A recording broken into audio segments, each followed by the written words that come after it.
ఆయన రక్షించుకుంటాడు. అందుకే శంకరులు అంటారు, ఎప్పుడు అడగవలసినా మనం ఒక్కటే అడగాలి, ఈశ్వర మీ పాదముల యందు చిక్కు చెదరని నిశ్చల భక్తిని కృప చెయ్యి. మీకు ఆ భక్తి కలిగి మీరు ఆ భక్తితో ఉన్నప్పుడు మీరు ఎందుకు పాడైపోతారండి? ఈశ్వరుడే మిమ్మల్ని రక్షించుకుంటారు. తల్లిదండ్రులు పిల్లలు పాడైపోతారు ఒప్పుకుంటారా? ఎలా కాపాడుకుంటారు? అలా మిమ్మల్ని భగవంతుడే కాపాడుకుంటాడు.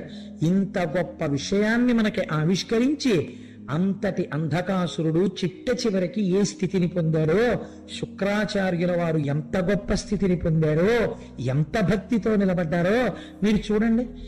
ఆయన కోరుకున్న వరం ఒక్కటే ఆయన ఇబ్బంది పెట్టిందేమో లోకంలో, కానీ ప్రపంచంలో పరమేశ్వరుడు తనంత తాను ఇచ్చినటువంటి వరాలు మిగిలినవి.